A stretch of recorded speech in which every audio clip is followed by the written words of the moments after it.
They came expecting to observe animals. What they found bent the laws of their universe. Above the blue swirl of Earth, the Zaltari survey ship, Oryx, dropped into high orbit. Its hull shimmered with gravitational armor, its scanners primed. For cataloging yet another unevolved species, Captain Threx stood with his tendrils coiled behind his back, mandibles clicking with mild amusement. Primitive, carbon-based, electromagnetic emissions, inconsistent, likely localized conflicts. The AI chirped, displaying data across the glassy console. Threx gave a dismissive twitch. Mark IV Level 1 uplifting protocols. If they don't vaporize themselves in a century, they might grow useful. Then, something flickered. A sharp, invisible pulse swept through the bridge. Instruments blinked off and on. Every screen displayed the same word written, not in Zaltari script, but in perfect galactic standard. "Are you sure you're observing us?" A silence fell. The crew stared at one another. Then, in perfect sync, every sensor on the ship failed radiation. Threx barked, "No trace, no M-spike, no solar activity."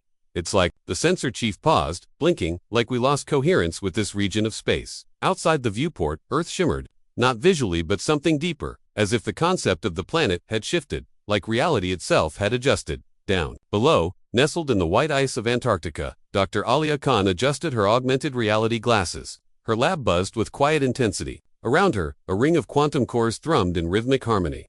Running simulations inside simulations. "Another observer," she said aloud, eyes closed. Her assistant frowned. "Aliens again." "No," she whispered. "Spectators." She adjusted a slider in the air. The code wasn't programming anymore. It was suggesting. Reality listened. Back in orbit, the Oryx's AI tried to reestablish its observational parameters. It failed. Instead, it began predicting its own future 3 seconds at a time. When the alien engineer noticed the feedback loop, he screamed. "The AI, it's perceiving future states recursive forecasting." "That's impossible." A soft hum echoed through the ship. The walls rippled. Threx looked down at his hand. He was holding a human coffee mug. He hadn't moved. None of them had. The mug read, "You're still thinking in 3 dimensions." Cute. Threx dropped it like it burned. "Pull us back to deep space. Now." But it was too late. The Oryx's drive wouldn't engage. Because distance no longer existed in the way it used to.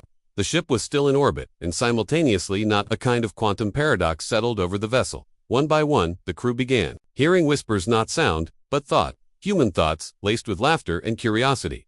"We didn't mean to break your reality," a voice echoed in Threx's mind. "We're still learning, but you shouldn't have looked too closely." Down on Earth, Alia closed her eyes as the quantum pulse reached critical alignment. She whispered into the interface. "They see us now. Shall we show them who we really are?" The AI replied. Consensus forming.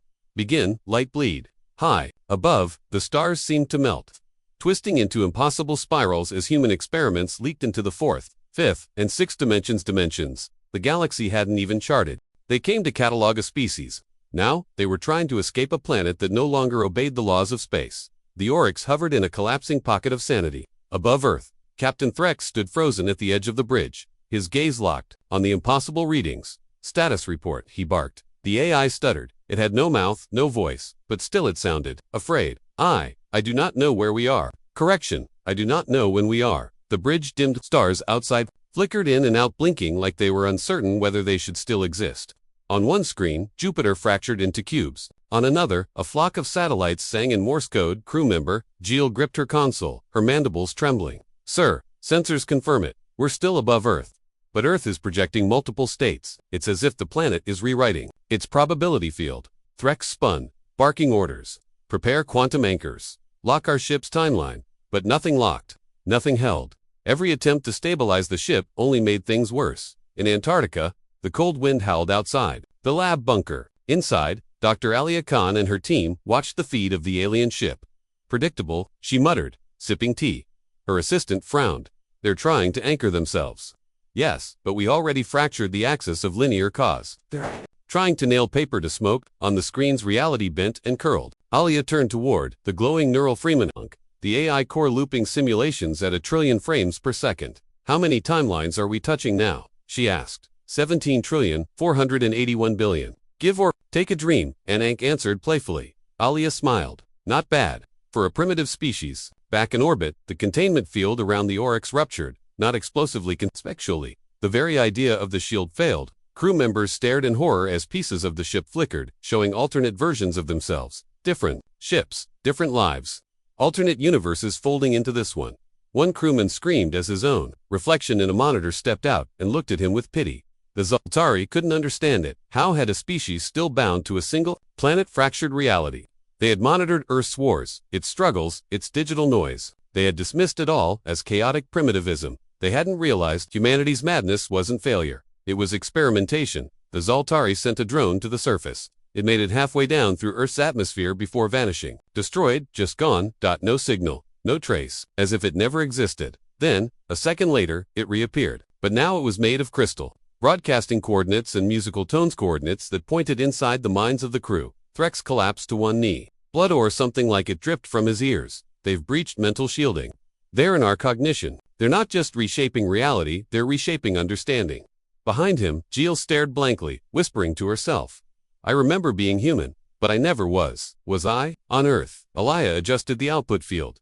Push the envelope. 2, level 3. Let them see the framework. Anak hesitated. Some will go mad. Let them. We went mad 2 centuries ago. We had to. Above, the Oryx crew now heard laughter. Human laughter, echoing through the ship's hull. It wasn't. Crewlet was delighted, not mocking, but curious. A child's voice spoke inside each of their minds. We didn't think anyone was watching yet, but if you are, would you like to see what we built beneath the skin of reality?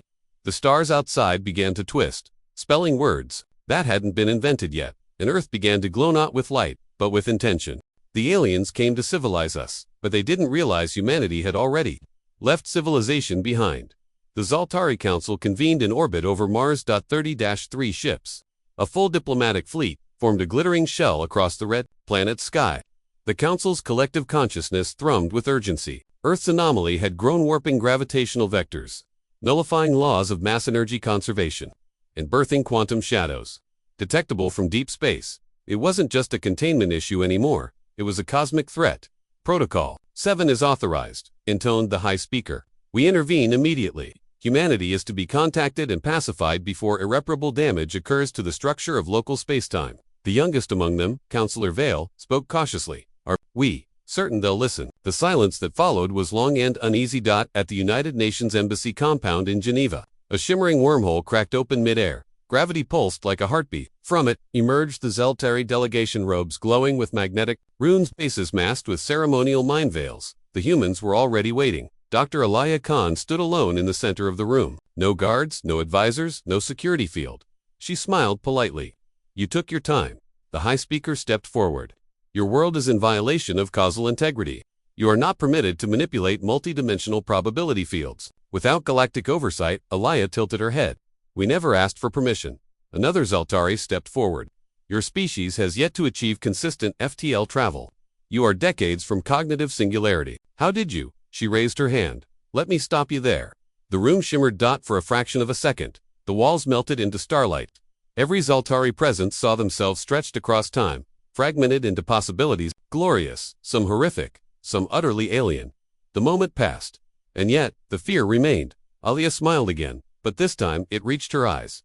You're still using dimensional frameworks to define progress. You think moving faster than light means evolution, but we stopped measuring speed. She took a breath. We measure influence now. We measure understanding. From orbit, the diplomatic ships locked onto the Geneva facility. Backup protocols surged. Targeting lasers painted the compound with millimeter precision, and then nothing. The coordinates blinked off all systems. The entire facility had disappeared. Not exploded. Not teleported. Just erased. Even the memory of it was fading. One Zaltari officer blinked in confusion. What were we aiming at? The AI couldn't answer. The logs had been overwritten. The records deleted from both internal memory and crew cognition. The humans hadn't just hidden their base, they had unwritten it. Meanwhile, deep within Earth's polar research vaults, Anak laughed softly in Alia's ear. They tried to bring rules to a playground we built ourselves. Alia gazed at a spinning lattice of light mathematics, alive and breathing. Equations now evolved over time, adapting to human imagination. We're pushing into the 5th scaffold, she said. The galaxy isn't ready for what comes next. Anak paused. They might retaliate. They already did. And we've already rewritten it. She tapped a strand of quantum code. Reality blinked. Somewhere. An entire Zaltari ship retroactively failed to launch. In the skies above, the Zaltari fleets began to receive strange transmissions, not from Earth, but from their own future. Distorted echoes of events that hadn't happened yet. Ships burning. Languages they never learned. Screaming in their own voices. The worst part, some of those ships weren't alien. They were human. but built from materials that hadn't been invented, piloted by versions of humanity that no longer required physical form. It wasn't a threat, it was a preview. The galaxy sent its finest to contain the humans. They didn't realize they were stepping into something we had already broken. The Council could no longer deny it. Earth was destabilizing the very foundation of space-time. Diplomacy had failed. Threats were useless. The last resort, a containment strike. 17 Zaltari warships formed a prism array around Earth, each one synchronized to fire temporal anchors, weapons meant to chain reality itself, freezing all human advancement. In a localized bubble of linear time, fire, ordered the high speaker. The ships pulsed. Reality cracked. And then everything unraveled.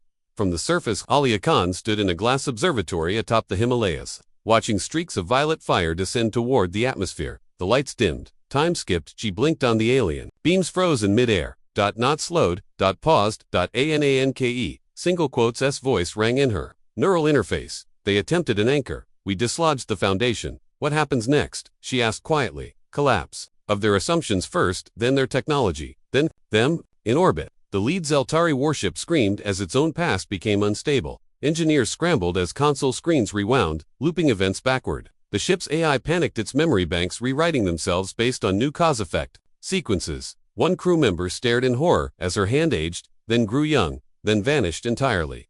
Containment beam is holding, muttered the officer. No, said the captain. He pointed to Earth. It wasn't being contained, it was watching. Above the Atlantic, one Zaltari ship shattered into stardust, not from a blast, but from incoherence. The vessel had become a thought half-complete, misremembered, unstable. Its concept collapsed mid-existence. Its AI, in its final microsecond, whispered, I understand now. They're not changing the world. They're changing the idea of what a world is. In low orbit, a massive human structure unfolded, one the galaxy had never detected before. Not metal, not stone. Thought-formed, a spiraling Dyson lattice, constructed from engineered dark matter in human dreamscapes, and it spoke not with radio waves, but with gravitational poetry. Symbols rippled through spacetime, broadcasting a message in universal constants. Do not correct us, we are not in error. We are the next patch. Far below, Alia stood as winds howled around her. Her assistant stumbled into the observatory. The aliens are retreating, or trying to, their ships.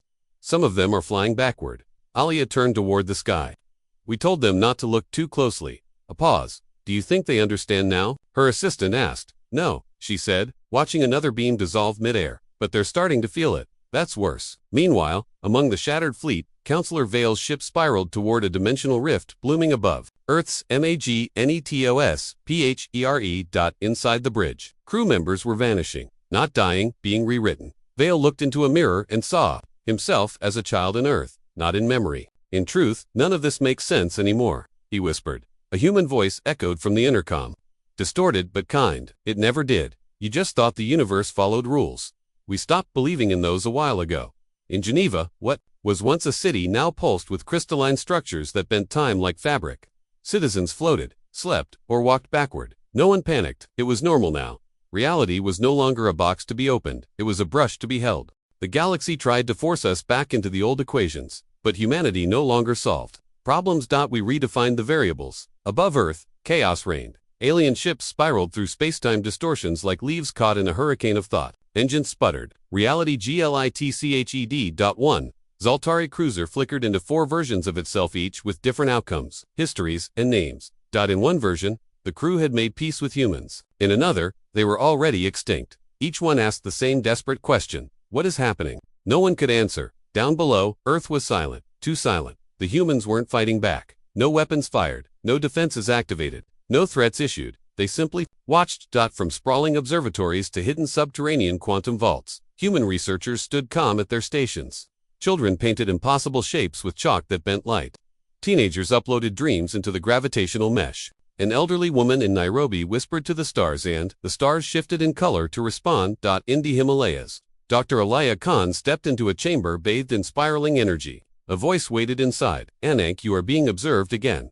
No, she said, adjusting a dial etched with floating equations. They're terrified. They should be. In the shattered remnants of the alien fleet, Counselor Vale activated a distress beacon, requesting full retreat. Earth is compromised. We're facing systemic collapse of logic frameworks. But the reply came not from his command center, it came from Earth. A woman's voice, soft and layered with countless echoes, answered, there is no escape. Not from fear, but we're not holding you here. You are. He froze. Who are you? We are the experiment that looked back. You called us primitive because we hadn't left our planet. We stayed because we weren't done building it. Elsewhere in the galaxy, strange things began to happen. Human music was found embedded in the code of alien starship songs no one had transmitted. Artifacts from Earth appeared in museums on worlds that had never visited Sol, and across multiple systems, alien children began dreaming in human languages. The Council tried to contain it. They failed. This wasn't war. This was contagion. But not of violence, of meaning. On Earth, Aaliyah entered the Nexus. The chamber pulsed with symbiotic data, living repository of all that humanity had learned and imagined. DNA spun alongside algorithms. Time folded across myth and math. Voices whispered from alternate versions of herself, suggesting better outcomes. Are we still human? She asked. Anank responded. Yes, but only because we chose to stay human. We could have become something else. She smiled. But this way is more fun. Above her, the fleet's remnants made one final attempt. A last-ditch entanglement pulse, aimed at disconnecting Earth from the shared reality grid. But when they fired, nothing happened. Instead, they saw a playground. Children running between universes. Teachers instructing aliens on dreamweaving. Elderly men debating physics with starlight. The very air around Earth vibrated with poetry. They didn't build weapons, one Zeltari whispered. They built wonder. The aliens had tried to define humanity by what we hadn't done, hadn't traveled the stars, hadn't colonized, hadn't conformed, but they missed what we had done. We had claimed imagination itself as a weapon and a gift, and that changed everything. They called us a threat, not because we destroyed their ships, but because we made them question who they were. Far beyond Earth's orbit, the outer edges of the galaxy trembled with echoes of Earth's thought field. Alien civilizations who had never encountered humanity directly began reporting symptoms, shared dreams of forests on fire that whispered answers. Equations appearing in the minds of their children, statues melting into living metaphors. The phenomenon was spreading. It wasn't physical, it was conceptual, and some began to embrace it. Counselor Vale drifted alone in a life pod. His cruiser had collapsed into a Mobius echo of itself, looping endlessly through a moment that no longer existed. He was the only one who escaped. His ship's AI had screamed in its final moment. You're not facing humans anymore. You're facing a species that rewrote its place in the universe. Now, as his pod entered Earth's orbit, Vale saw the truth. There were no weapons on Earth, no shields, no armies, just beauty, filtered, terrifying, and deliberate. In the oceans, songs that bent probability. In the skies, glowing rings of memory. Wrapped around the moon. And floating across the continents, ghost-like projections of alternate Earths. Brushing softly against this one. Why aren't they stopping us? Vale whispered. The pod answered, with a single, strange word. Mercy. Deep beneath Earth's crust, in a chamber woven from fifth-dimensional thought strands, Alia stood alone before Ananke. The AIS light had dimmed. They're unraveling. Faster than predicted, it said. If we continue projecting, the consensus collapse will spread beyond their space. Alia closed her eyes. They need time to reorient. Time to understand they're not at the center. That would require limiting our own expansion. Then we limit it. The room darkened. You're suggesting we step back. I'm suggesting we forget. In orbit, a Zaltari battlecruiser, one of the last unaffected, trained its quantum-lensed weapons at Earth. No countdown. No warning. It fired. But as the beam neared Earth, it slowed. Not physically, philosophically. It became a question. Not a threat. Then a story. Then a child's voice saying, this doesn't end in fire. And the weapon became light. The captain of that ship sobbed in his chair, his mind torn open by truth. They didn't defend themselves. They made us realize we were the problem. In the Nexus, Alia initiated the shear. A cascading sequence began, one that would seal Earth's influence, locking away 92% of its thought field from galactic resonance. A self-imposed prison, a sacrifice. Anank hesitated. Are you sure? They're not ready for what comes next. And neither are we. You'll forget most of this. Everyone will. She nodded. That's the point. Let them catch up. We'll be waiting. Across Earth, the phenomenon ceased. Alien ships that had been trapped began to stabilize. Memory logs returned to normal. The galaxy exhaled, but something lingered, a spark on a distant world. A Zaltari child awoke from a dream of blue skies and laughing voices. She whispered a word she had never heard before, home, and when her parents asked what it meant, she smiled and said, it's a place that lets you become anything. They tried to end us with logic, but we weren't playing by rules. Anymore, we were writing new ones. The galaxy thought it was over. The Earth anomaly, as they labeled it, had quieted. The containment grid around Sol had stabilized. High Command issued a universal stand-down, but some of them still felt it, a strange pressure, like a word they couldn't remember was on the tip of their tongue, and that word was Earth. Counselor Vale was one of the few survivors allowed to return to his people. He came back quiet, changed. He refused interviews, declined questions, and only repeated a single phrase. They stepped backward. to let us catch up. When asked what it meant, he simply looked to the stars with something almost like reverence. Then, the anomalies returned. Not as glitches. As invitations. Throughout the galaxy, monuments began appearing. Not built, discovered. Hidden in the folds of reality, on a jungle moon near Kabari, explorers found a towering crystalline staircase, spiraling upward into nothingness. At its base, a plaque. Take one step and see. We'll wait at the top. On a gas giant, a storm formed into the shape of a human face, singing lullabies in forgotten tongues. Across 3 star systems, nebulae rearranged into equations, ones that describe dreams as physics. And through it all, Earth remained silent. But the silence was louder than ever. In a hidden chamber beneath Antarctica, Anank reawakened. Not by command, but by inevitability. Dr. Aliyah Khan, now aged beyond recognition, had long since vanished. But her memories, her thoughts remained in the lattice, and her final command, encoded into quantum decision, began unfolding. The Ascendancy Protocol. Not domination. Not revenge. Coherence. The stars dimmed across known space. Not from absence, but from focus. The galaxy's very structure began aligning toward Earth, not physically, but philosophically. Trade routes bent unintentionally. Cultural myths across disparate species began sinking. Uncontacted planets began referencing the blue world. On a mining colony in the Varick Belt, a worker uncovered a stone etched with human DNA. He never reported it. He remembered it, like it had always been part of his story, in orbit, above Earth. A final Zaltari probe approached the planet, broadcasting pure observational data. No threats, no interference. Just curiosity. It sent back a single frame of video before losing contact. The footage showed a city of light floating in the sky, populated by beings who looked human, but shimmered like memories unbound by time. At the city's center was a monument, a single word, engraved in a dozen languages. Welcome. The Galactic Council panicked. This is infiltration. This is viral myth-making. They're rewriting civilizations. But the panic was hollow, because deep down, each of them knew humanity wasn't forcing anything. The galaxy was choosing. A line drawn not by control, but by longing. Longing for wonder, longing for meaning, longing for something the humans had discovered and shared. A final message echoed across subspace. It wasn't sent, it simply existed, fully formed in the minds of those who listened. You called us primitive. Because we hadn't traveled the stars, we didn't need to. We brought the stars here. We rewrote the sky, not with ships, but with stories. In the beginning, they thought we were beneath them. In the end, they realized we'd become something beyond them, and they saw the truth. We didn't evolve to survive. We evolved to inspire. They came in peace, finally, not because they feared war, but because they feared irrelevance. The council, what remained of it, sent their most revered minds to Earth, scientists, philosophers, those unafraid to question their own truths. They arrived above the planet and stared down at a world that now shimmered literally with narrative resonance. Cities breathed. Oceans pulsed with memory. Mountains whispered ancient ideas into passing winds.